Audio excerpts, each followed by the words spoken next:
સેશનમાં શિક્ષક મિત્રોનું, વાલીઓનું તેમજ બાળકોનું હું હાર્દિક સ્વાગત કરું છું. આજના લર્નિંગ સેશનમાં આપણે શીખીશું કે એક જે એજ્યુકેશનલ કન્ટેન્ટથી ભરેલી વેબસાઇટ છે તો તેનો ઉપયોગ આપણે શિક્ષણની અંદર કઈ રીતે કરી શકાય.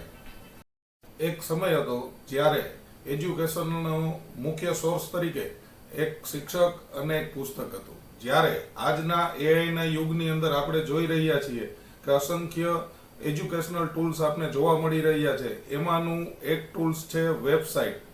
વેબસાઇટ દ્વારા, એજ્યુકેશનલ વિડીયોઝ દ્વારા આજે શિક્ષણ એટલું અસરકારક અને રસપ્રદ બની રહ્યું છે. આવી એક વેબસાઇટ જેનું નામ છે melzo.com melzo.com કરીને આપણે URL પેસ્ટ કરશું. આ સાઇટ ઉપર જતા આપને મેલ્ઝો વેબસાઇટ ઉપર નવી શિક્ષણ નીતિને આધારિત 2200 થી વધુ વિડીયોઝ અને એમાં પણ 1600 થી વધુ મોડેલ્સ જે 3D છે અને 475 પ્લસ ઇન્ટરેક્ટિવ નકશાઓ, 1 લાખ પ્રશ્નોનું ભંડોળ છે, VR, AR, AI જેવી અદ્યતન ટેકનોલોજી અને 3200 પ્લસ વ્યાકરણ તથા ગણિતની રમતો અને અસંખ્ય પ્રેક્ટિસ પેપર્સ ઉપલબ્ધ છે. આવી એક અગત્યની સાઇટનો આજે આપણે રિવ્યુ કરશું.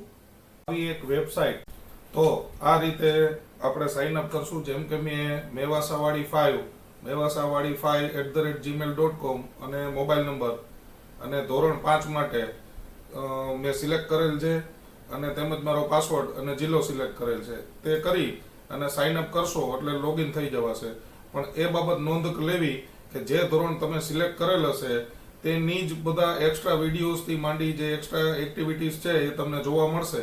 તો જેથી તમારે મલ્ટિપલ એકાઉન્ટની જરૂરિયાત પડશે. તો લોગિન થયા બાદ આપણે જોશું તો વેબ UI જે વેબ ઇન્ટરફેસ છે એકદમ સરળ અને નાનામાં નાના બાળકને પણ સરળતાથી સમજી શકાય તે પ્રકારનું બનાવવામાં આવ્યું છે.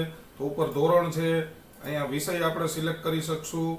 ત્યારબાદ આ બાજુ ચેપ્ટરના તમામ પાઠના નામ આપેલા છે.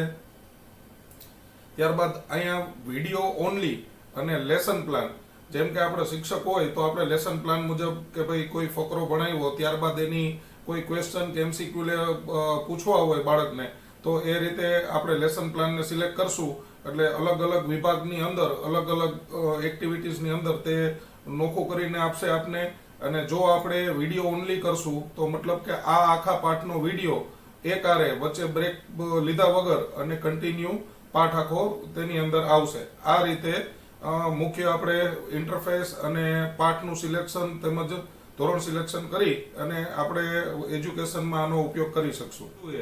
ઉપરની સાઈડમાં એક 3 લીટીવાળું આઇકોન જોવા મળી રહ્યું છે. તે આઇકોનને પ્રેસ કરતા સાઇટની અંદર, આ વેબસાઇટની અંદર અન્ય શું શું વિગત જોવા મળશે તેના વિશે માહિતી આપેલી છે. જેમ કે ડેશબોર્ડ, પ્રકરણ, પ્રવૃત્તિઓ, VRનો અનુભવ, અન્ય સાધનોની અંદર આવર્ત કોષ્ટક, સૌર મંડળ, વ્યાકરણની અંદર શીખો, અંગ્રેજી, હિન્દી અને ગુજરાતી બાબતનું અને રમતો આપેલી છે અંગ્રેજી, હિન્દી અને ગુજરાતી બાબતની. પછી કાવ્યો અને કવિતાઓ, એની અંદર પણ અંગ્રેજી, હિન્દી અને ગુજરાતી માટેની વિવિધ કાવ્યો અને કવિતાઓ આપેલા છે. તેમજ નકશાઓ જેની અંદર ભારત અને ગુજરાતના નકશા આપેલા છે અને તેમજ નિબંધો જેની અંદર અંગ્રેજી વિષય, હિન્દી તેમજ ગુજરાતી વિષયના નિબંધો વિશે જાણકારી આપેલી. ત્યારબાદ ધોરણ 5ના પર્યાવરણ વિષયનો મજાની ઇન્દ્રિયો નામનો એક પાઠનો એક ભાગ આપણે નાનો એવો જોઈએ.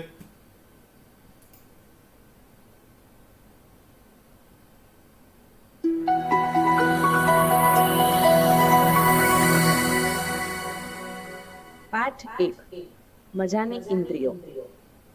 શું તમારી સાથે ક્યારેય આવું બન્યું છે? તમે ખુલ્લા મેદાનમાં જતા હોવ ને કાગડો ઉડીને નીચે આવે અને તમારી રોટલી લઈને જતો રહે.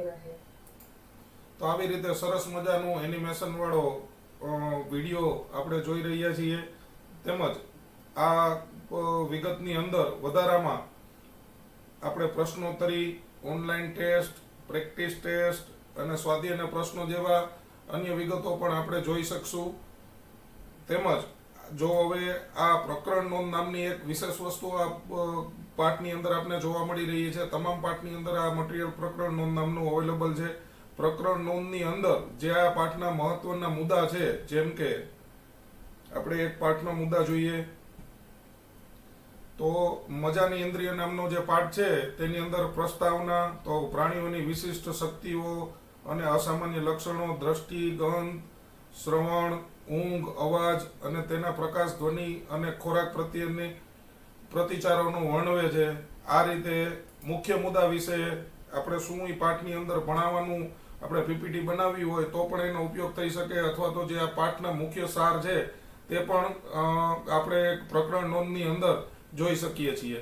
તો એક સરસ મજાની આ એક પ્રકરણ નોંધ છે કે જેનો ઉપયોગ આપણે શિક્ષણમાં કરીએ તો વધુ અસરકારક શિક્ષણ આપણે બાળકો સુધી પહોંચાડી શકીએ. સૌપ્રથમ આપણે પ્રકરણો વિશે માહિતી લીધી, ત્યારબાદ આપણે પ્રવૃત્તિઓ વિશે માહિતી લેશું. હવે જો આ વેબસાઇટની કોઈ મને અગત્યની બાબત લાગી હોય તો તે પ્રવૃત્તિઓ છે. પ્રવૃત્તિઓની અંદર ઇન્ટરેક્ટિવ રમતો અને ઘણી બધી માહિતી બાળકો સુધી રસપ્રદ રીતે, અસરકારક રીતે આપણે પહોંચાડી શકાય તે રીતે આપેલી છે.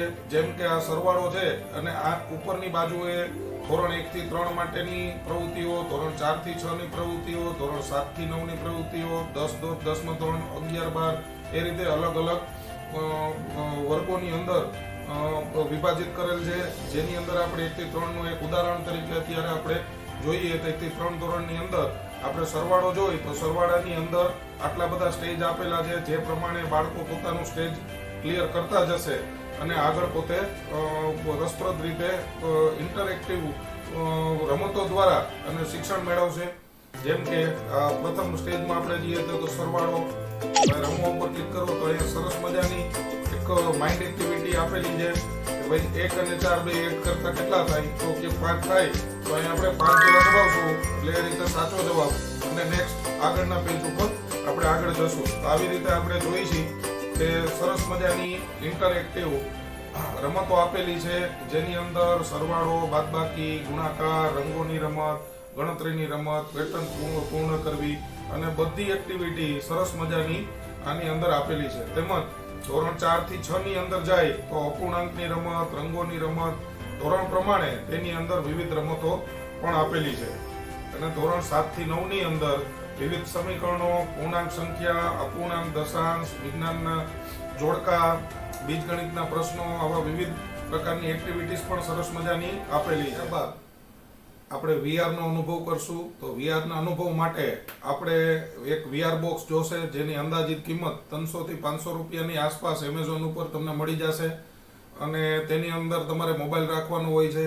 અને મોબાઈલ રાખ્યા બાદ આ VR અનુભવની અંદર આપણે જોઈ રહ્યા છીએ કે અહીંયા 3D ટાઈપનું તમારી પાસે એક વર્ચ્યુઅલ ઇમેજ ઊભી થશે જેમાં માનવ શ્વસન તંત્ર, છોડ, હિટલર, અજયબી જેવી અસંખ્ય આમાં VR એક્ટિવિટીઝ આપેલી છે. હજી નીચે ડાઉન કરીએ તો હજી પણ નીચે અસંખ્ય બીજી VR એક્ટિવિટી ઓપન થઈ રહી છે. અને આ એક પ્રકારની ઇન્ટરેક્ટિવ, અને જ્યારે બેઝિક કોન્સેપ્ટ વિદ્યાર્થીઓને સમજવો હોય તો આનાથી કોઈ સરળ ચીજ વસ્તુ મને નથી લાગતી કે બની શકે. અને માનવ શ્વસન તંત્ર વિશે આપણે એક એક્ઝામ્પલ તરીકે ડેમો જોઈ તો અહીંયા મેં ક્લિક કર્યા બાદ આ માનવ શ્વસન તંત્રનું એક 3D ઇમેજ ત્યાં અહીંયા ઉપલબ્ધ થઈ ગઈ છે. અને આ VR બોક્સ જેવું બાળકો પહેરી અને આ વિઝ્યુઅલ પોતે જોશે એટલે અંદરથી પોતે એ ચિત્રની અંદર પોતે ટૂંકમાં અનુભૂતિ કરશે, અંદર પોતે ઊભા હોય તેવી અનુભૂતિ કરશે. તેમજ અન્ય VR એક્ટિવિટી પણ આ રીતે રસપ્રદ છે અને બાળકોને ખૂબ સરસ મજાની એક ઇન્ટરેક્ટિવ અને નવીન પ્રકારની વર્ચ્યુઅલ રિયાલિટીનો અનુભવ કરાવશે. તો અવશ્ય એકવાર બાળકોને આ VR બોક્સનો અનુભવ કરાવો અને શિક્ષણને એક નવા આયામ સુધી પહોંચાડવા માટે એક આ VR બોક્સ નામની જે એક્ટિવિટીઝ છે એ ખૂબ જ અગત્યની અને મહત્વની છે.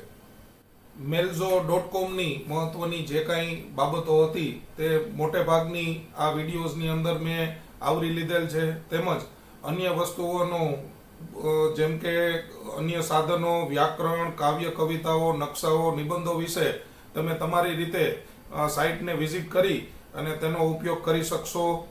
તો મિત્રો, આ ઇન્ટરેક્ટિવ વેબસાઇટ તમને કેવી લાગી?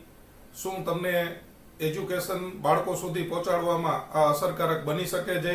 તો તેનો જવાબ મને કોમેન્ટ સેક્શનમાં યસ અથવા નો દ્વારા તમે આપી શકો છો. જો આ વિડીયોઝની જે માહિતી આપવામાં આવી છે તે તમને અસરકારક લાગી હોય તો અન્ય શિક્ષક મિત્રો સુધી પણ પહોંચાડજો, અન્ય બાળકો સુધી પણ પહોંચાડજો અને અન્ય વાલીગણ સુધી પણ આ મેસેજ અને આ વિડીયોની લિંક પહોંચાડવા એક નમ્ર વિનંતી. ફરી મળીશું આવા જ એક ઇન્ટરેસ્ટિંગ ટોપિક સાથે, જેનો વિષય છે કે માત્ર 1650 રૂપિયામાં કોમ્પ્યુટર. આશા છે કે મારું આ ટેકનોલોજી બાબતનું નોલેજ અન્ય શિક્ષક મિત્રોને એક ફૂલ નહીં તો ફૂલની પાકડી સમાન યોગદાન આપશે અને તેમને તેમના એજ્યુકેશન બાળકો સુધી પહોંચાડવામાં રસપ્રદ અને અસરકારક બનશે. જય હિન્દ, જય ભારત.